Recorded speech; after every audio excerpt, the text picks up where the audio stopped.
Olá! Hoje eu gostaria de falar um pouquinho sobre uma teoria, que é a teoria da soma da inteligência. Tá?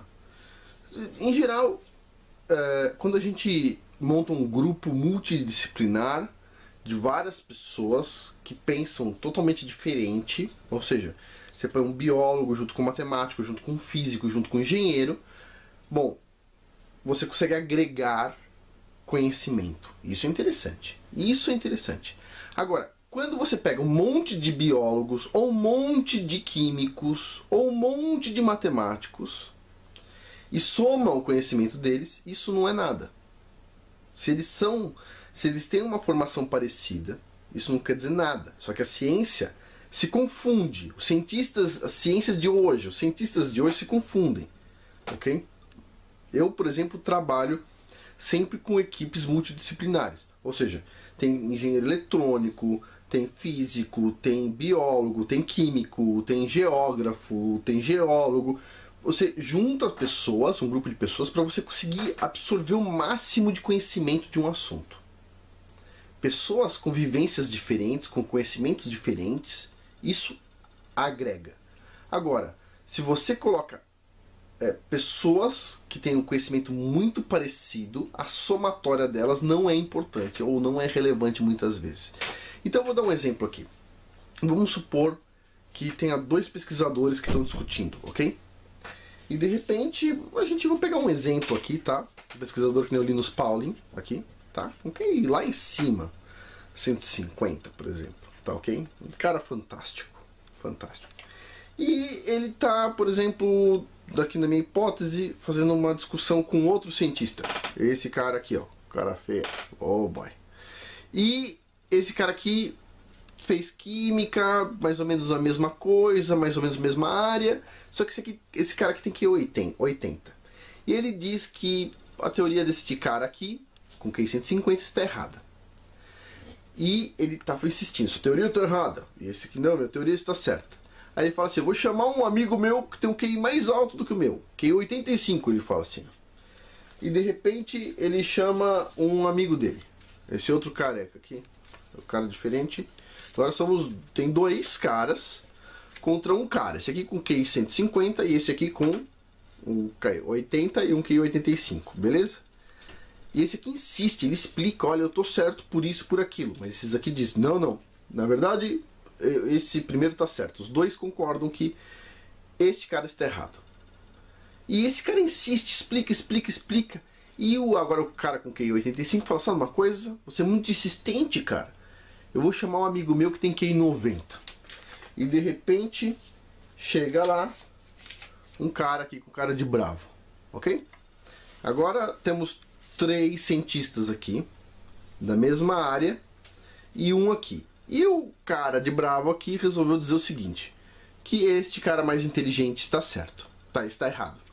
E esse cara explica, e os 3 então dizem o seguinte, nós estamos em 3 e você está errado. Mas ele explica tanto que o cara aqui resolve, não, eu vou chamar um amigo meu que tem QI 95. E chega esse cara aqui, esse bebum aqui. Então agora dão 4. E adivinha o que acontece? Eles dizem que este cara está errado. E de repente vamos somar.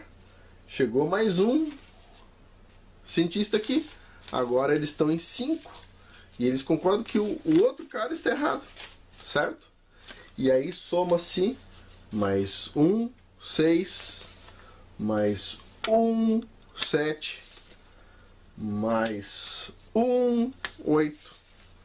Mais 1, 9, mais 1, 10, mais 1, 11, mais 1, 12, mais 1, 13, mais 1, 14. 14 caras dizendo que esse aqui está errado. Esse aqui explica. E os 14 dizem que ele está errado. Eles não entendem o que esse cara está dizendo. Aí eles falam, não, vamos chamar um super cientista. Vamos chamar esse amigo aqui, ó. Então, Então lá, todos eles, né? E chega à conclusão que esse cara tá errado. Só que nessa minha história, esse cara está certo. Ele está certo. Ele tem um QI 150. Nenhum desses aqui tem QI 150, tem QI 120 no máximo. Aqui tem um cara com QI 150, ótimo, fenomenal. E todos esses estão errados, ó. Todos estão errados. Esse está certo. Só que vai aparecer o quê? Quando a gente olhar esse monte de pessoas aqui dizendo que o outro está errado, o que vai aparecer?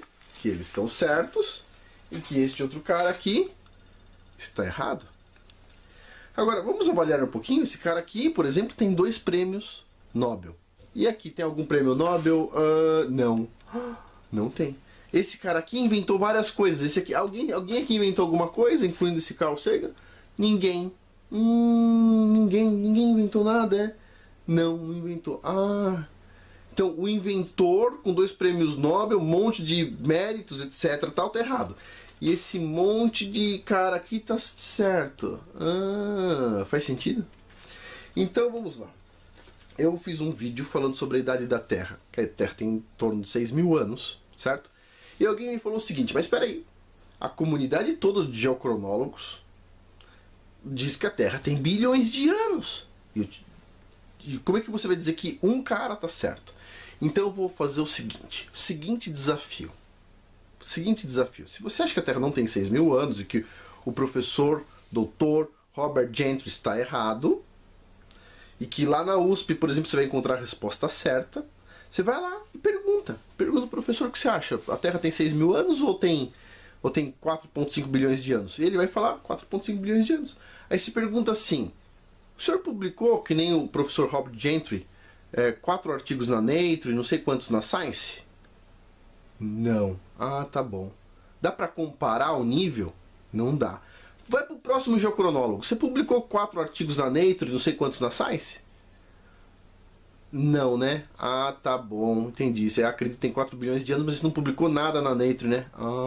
Tá. Vamos pro próximo. Pega o próximo geocronólogo. Você publicou não sei quantos artigos na Nature e na Science?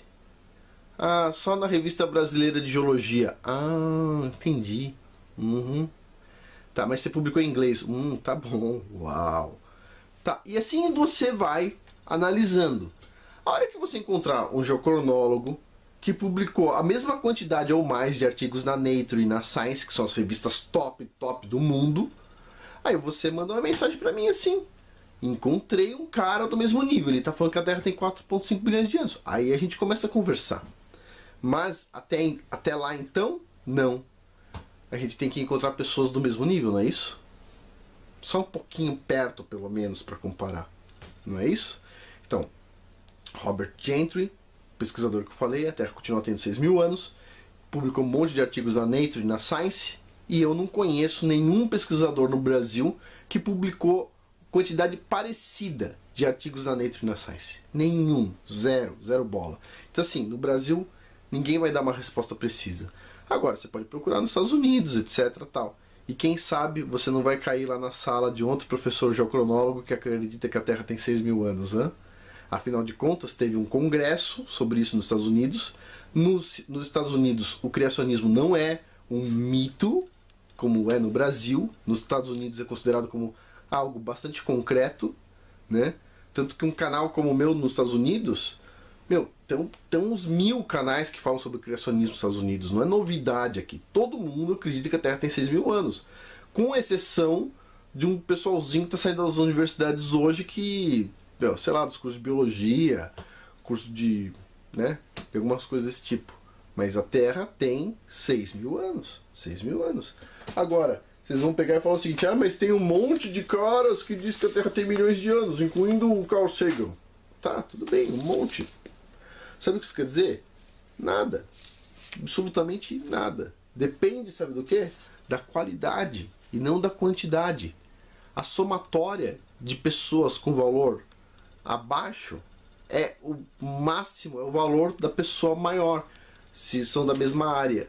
Mas não se compara com um gênio, que nem o professor Robert Gentry. Não se compara.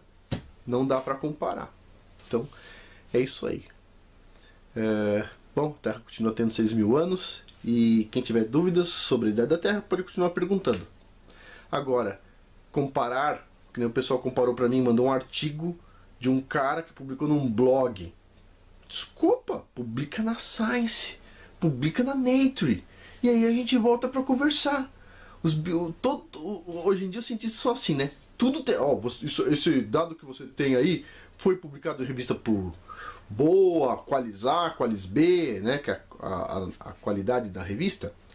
Ah, não foi? Então não é bom. De repente você esfrega um artigo, ó, Nature, ó.